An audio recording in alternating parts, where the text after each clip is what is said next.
Hello and welcome back to the S.H.E Gallery Show. Thank you for being with us, and thank you for being with us, Miss Kate Battle. Thank you. I'm happy to be here. And thank you for being with us for Season 4 of the S.H.E Gallery Show. Please remember that you are with us live, and you can join the conversation at any time, and you can visit us on our website at sharinghisenergygallery.net. You can email us at sharinghisenergygallery@gmail.com, and you can call us at any time. Please remember that you are here with us, and you can join the conversation at any time by calling 312-738-1060. So today we have a very special guest, Kate Battle. Kate Battle, you are originally from Mississippi. You grew up in South Memphis. You thought about going to New York, but you ended up in Chicago. Yeah. You want to talk to us a little bit about your background and your education background as well? Sure. Well, I feel like I have kind of a unique experience. I grew up in North Mississippi in Memphis, went to journalism school at the University of Mississippi, but also was heavily involved in creative writing and kind of sociology of the South classes. So, and then I also used to be a music reporter in undergrad, which I think was part of why I considered New York, because I was doing internships there as a kid and thinking that I would get somehow involved in the music world. But then when I was graduating from college, I ended up going to law school because I had a great opportunity to do that. And so I kind of changed my focus. I decided I wanted to study law, but with the particular focus of learning copyright and trademark and business in hopes of being able to help artists and musicians. And I, through my music writing and things like that, ended up in Chicago because I had a lot of friends up here. I also kind of had Chicago pulling me in this direction thanks to sort of like ties from the South to Chicago. And so I feel like it was a more natural fit for me rather than going to the East Coast. And so that's sort of what brought me here. And I'm glad I made that choice, even though I'm not, even though I took some turns and twists over the past 10 years. Everything for a reason. We're so glad that you ended up here, by the way. Yeah, thank you. And we're so glad that we got a chance to meet you. So I had the chance of meeting Kate through an organization that we've been working with, where we've introduced skateboarders, teaching them how to skateboard, BMX, and just talking to all these different walks of lives. And that is where I met Kate Battle, and then I find out a little bit more about her and how she advocates for the arts, and how she works with nonprofits, and how she works with Comfort Station. And we're actually really excited because we're collaborating on an event this October, advocating and standing up really loudly for Domestic Violence Awareness Month. And we really thank you for that. Yeah. So Kate went through so many different choices, big choices, you know, like you go to law school and you spend a lot of money to go to law school. Yeah. How did you break this down to your parents and say, you know what, I'm going to follow my heart because it's more important to be happy and do what I believe in than sit in a boring desk job where maybe my life is not as fulfilled? Yeah, well, I graduated in 2009, and so that, we're coming on 10 years now, 9.5 years, and I went and worked in the legal industry and tried to sort of pave my way there, but the arts have always been pulling me back, and I never wanted to full-time sit in a law office desk job. Like, I have plenty of friends who graduated, who went and worked in big law, or they went and worked in, bankruptcy firms, or, firms that do, like, other things, like personal injury, or you name it. Mm-hmm. And none of those topics really spoke to me, because at the end of the day, the thing that I always really wanted to do was be able to kind of give back to the community that gave to me the most, which has always been arts and music. And so what I decided to do was kind of find the jobs that paid the bills that fit with my personality, while also maintaining my legal practice on a personal side so that I could work with artists and musicians and kind of give to them in a way that is either, a lower price point or free services, rather than going and working for a firm, being bored and worn out and completely, unhappy for 90% of my job so that I could spend 10% doing the things I actually love. And you know, oh sorry. Oh yeah, sure.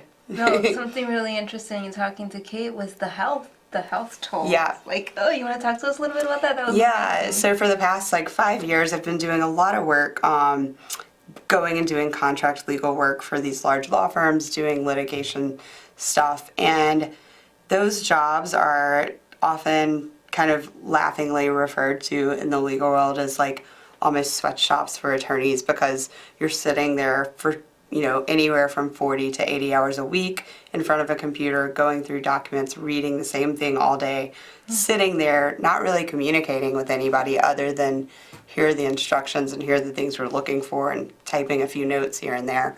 But it takes a toll on your body. One, because you're sitting in front of a desk all day and you're not really remembering to get up. You're not really eating well. You're not really taking care of yourself, but you're also not communicating with other people, even your coworkers. You're often working on the same things side by side, but not necessarily participating in any sort of interaction. And so I kind of hit a breaking point a few years ago where I just decided there's no reason that I have to sit here and be a lawyer full-time just to say that I graduated from law school and became a lawyer.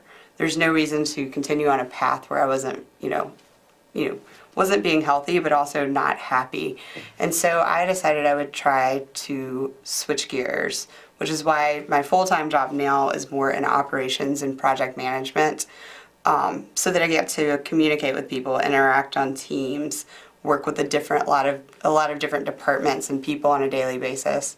And kind of like I was telling you earlier, because of that, like, I don't wear glasses at work anymore. I don't have carpal tunnel. My back is not hurting. And I also have like the energy to practice the type of law that I actually started out and went to law school to do. Because when I get home from work at the end of the day to pay my bills, that job, I now have a lot more time and a lot more energy to give back to communities that might need my help and who also give more to me than any like large corporation or boring matter could have ever given me. Mm-hmm. That's so inspiring. It really is so inspiring.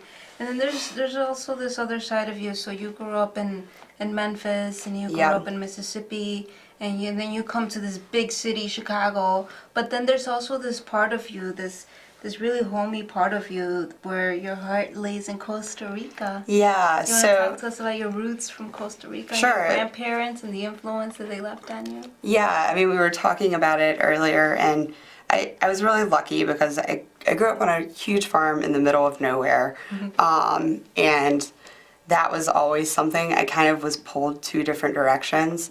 I think when I was a kid, I was begging to move to the city, but then I was also really lucky because my grandparents used to own a farm in Costa Rica, and my grandmother really wanted me to see that side of her life, and so she took me down a few times with her as a child growing up, and so it was always a place where I got to go to kind of unplug, be part of nature, see different worlds that I didn't really see in Mississippi, didn't really see in Memphis either, and also just kind of get to see a different aspect of my grandparents, because they'd kind of gone on some adventures, and it was my grandmother's way of saying, sort of, here are some of the things that I did in the past that I want to share with you.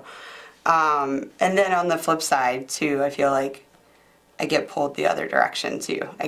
It's always a balance of like, do I want to go live in the middle of the jungle somewhere and not be connected to the internet and completely ignore everything?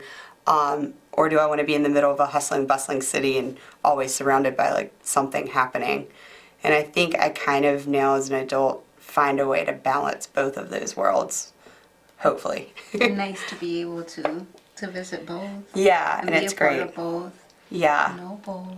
That's so cool. And one of the important things that I found from you talking about your trips to Costa Rica was your grandparents' experience where they risked all of this because they started their own farm. Yeah. And it was this lesson of trial and error, and it's okay to fail, but it's better to say, hey, at least we tried. Yeah, I think you're right. I mean, I can remember, so it was great because my grandparents went down there kind of, in a time when people weren't really exploring there, and they invested in a farm, and the farm went miserably under, and they lost a bunch of money, and a lot went wrong because they didn't know what they were doing. But they learned so much from that experience and they also in the process gained so many close family friends, and so many good things came out of it that I think that, I was telling you earlier, my grandmother always kind of took me down there under the premise that she was making sure I learned Spanish, which I'm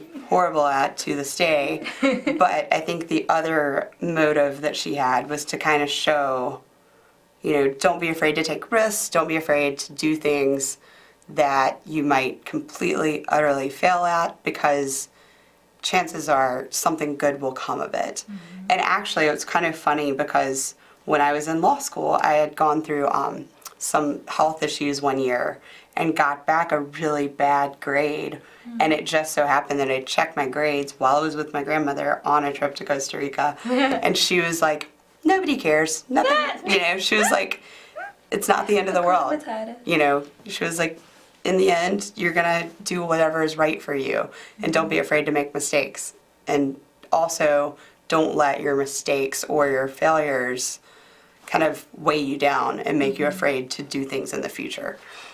Yeah, that was really special. And I feel like, in a way, you gave yourself more options, right? Because, like her, they started a farm, and the farm didn't go so well, but okay, that was fine. Yeah. They lived it. And you put yourself through law school, and it wasn't that you failed, it was that failed you. I mean, that just wasn't for you, it didn't call you, and because of maybe this influence from your grandparents, you weren't afraid to say, okay, well, I tried it, I didn't like it, but this also always helped you with all of your future endeavors. So how did you move into working with this law firm, into working with nonprofits, and your involvement with Comfort Station? Yeah, so I got involved with Comfort Station. You just like we were talking earlier, certain things take you into different worlds, and I was really lucky. I was having drinks one night with a former professor of mine. Mm-hmm. And I'm sorry, for those of you who don't know, Comfort Station is a nonprofit in Logan Square. I'll give you a quick little spiel. Comfort Station is a nonprofit in Logan Square. We host events throughout the year from March through around November. And we do film series every Wednesday night. We have a music series every Thursday night. In addition to that, from July until the end of October, we have a speaker series or lecture series every Sunday at 1 p.m. And then we also do partnerships with other galleries and other nonprofits and other artists to bring them into the space throughout the year. And it's basically, it's a building right in the heart of Logan Square across the street from the monument.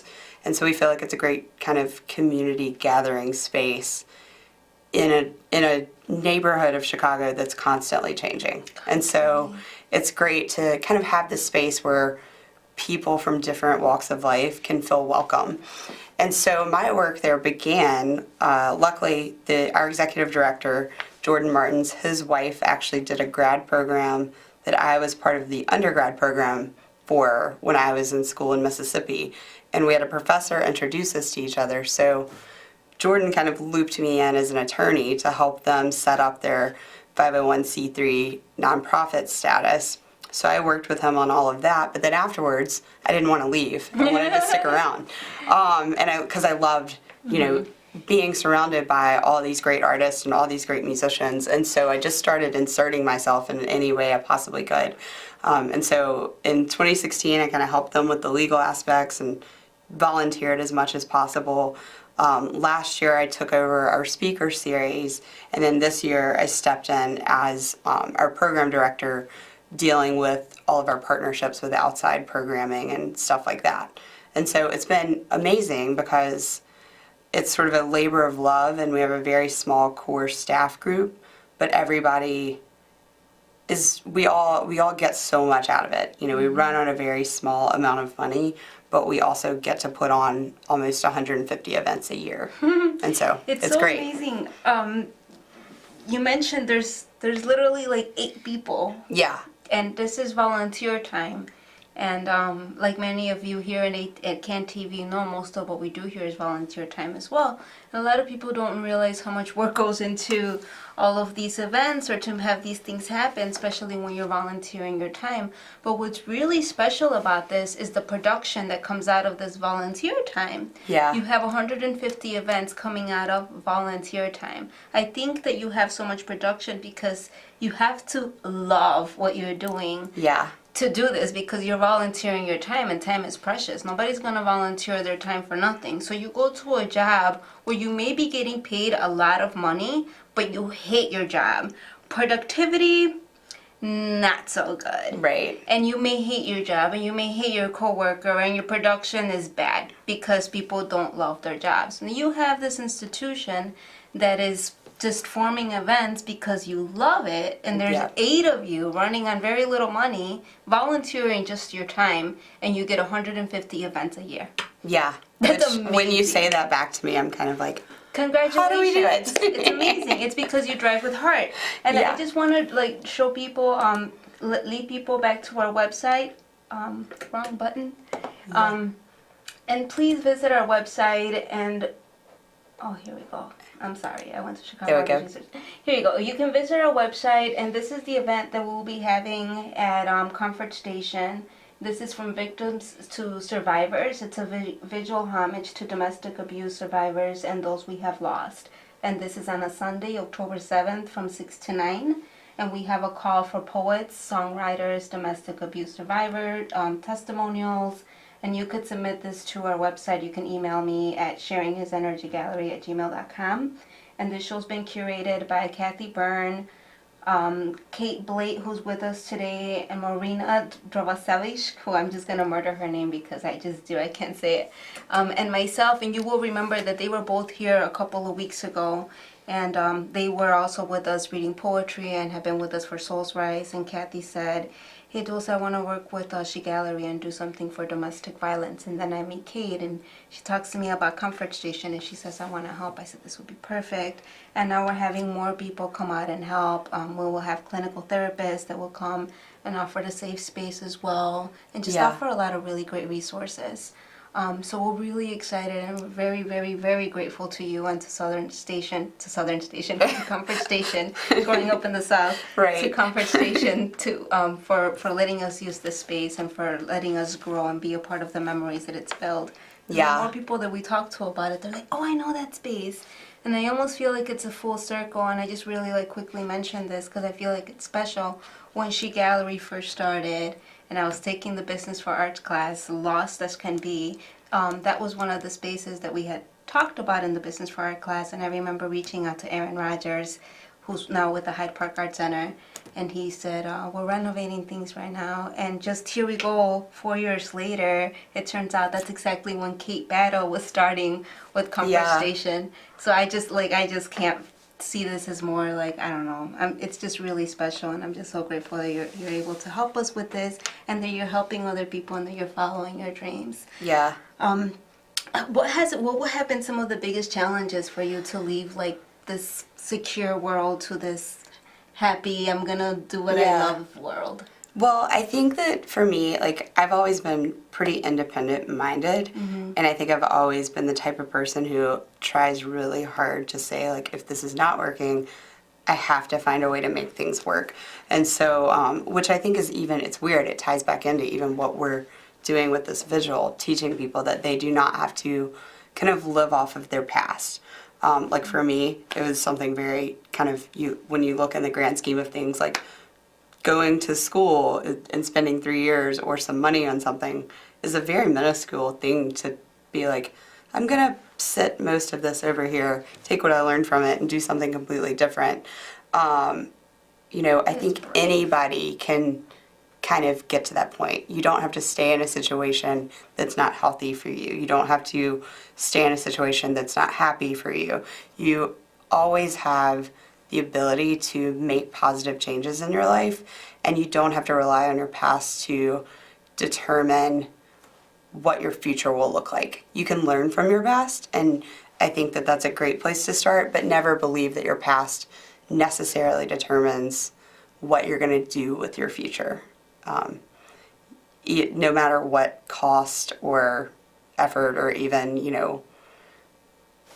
whatever event happened to affect that past. I think it's just important to look towards the future and do what's right for you. That's beautiful. Which is part of why I'm super excited about our event, because I love the idea of like combining art and also teaching people to like, know that they can heal and know that they can do something for themselves in the future. Yeah, I'm really excited about the event. Like we were mentioning earlier, there's people that are offering, clinical therapists that are offering like healing dance. We look forward to maybe having some healing workshops through dance and definitely through the arts and linking people and continue to grow together and offer these safe spaces. And again, we welcome poets, songwriters, testimonials. If it's way too hard for you to say your own testimonial, we will read on your behalf, and you can submit it anonymously. That's always an option. I wanted to talk to you a little bit more about you're moving into doing what you love. Yeah. But you're still applying the laws. Yes. Right? And now you're more of like, would you consider yourself more like your own boss or like? Well, I mean, I would say that when it comes to my arts practice now, I have my own practice. I do things under Battle Legal Services, and I take on clients in a very selective way. Battle Yes, Legal Services. yeah, my last name's Battle. Her last name. I know. It's It sounds a little like aggressive, which is funny because I feel like I'm a really nice person. But for an attorney, I think that's so cool. I know, but I feel like I do go to bat for people pretty frequently. But yeah, so right now, what I try to focus on when it comes to my legal practice is I try to take on people who are at the beginning of their careers and they can't afford to pay much and they need someone to kind of walk them through the should I even be doing this type steps, like talking to them about things like intellectual property, give them sort of background about business and business entities and things like that, helping people who are trying to choose between for-profit or nonprofit, different kind of, there's so many different areas that people can take what they do and turn it into a business. And then also just kind of being sort of a sounding board for people to talk through what works for them versus what might not work for them. Because as an attorney, I can always tell people what I think is right for them, but it may not be actually the thing that they want to do. And so I like to kind of approach things from what is your goal? Like, are you doing your art or your music or something as a hobby? Are you doing it as a business? Where do you see it in the future? And how can I help you get there? And sometimes that's because I'm being a lawyer. Other times, which I think is why I ended up at Comfort Station, is because you might just need a space. You might just need someone to be in the audience. And so I try to work with people in whatever way makes the most sense. Really quick, because we're running out of time, I just wanted to, lastly, one of the things that I felt was really special that you learned from your grandparents and that I feel like you're applying in your everyday life and through your influence, which is what you said, don't be afraid to step out of your comfort zone. Yes, for sure. I mean, I'd say that, and one thing I don't think I mentioned earlier to you is don't be afraid to step out of your comfort zone, and also don't be afraid to interact with a wide variety of people. Get to know people who you might not normally see yourself talking to. We met at a skate park, which neither one of us are skateboarders, so you never know. At an exhibition, but then we actually talked and networked at the Clemente Jam for After School Matters. Yeah, and so it's one of those things where you never know who you might meet in any given situation, and so. But trust the energy. Like when I met you, I knew I need to meet her, I need to talk to her, and then Joan, who introduced us, who was with us last season. Joan Shank, we love you, and you can catch her segment on our website along with the rest of our guests that we've had. But she was like, you need to talk to her. She's a lawyer. She's smart, and she knows that I come from the legal background and working with nonprofits. So it's been a great journey, and we're running out of time. So thank you Yeah. again so much for Yeah, being with us. thank you so much. We're excited. Next week we have Johnny Fonseca. We've also been working very closely with, and he is a pro skater from Puerto Rico. We're excited to share his story. And please remember that you can submit your submissions through us through our website. And thank you for being with us. Thank you.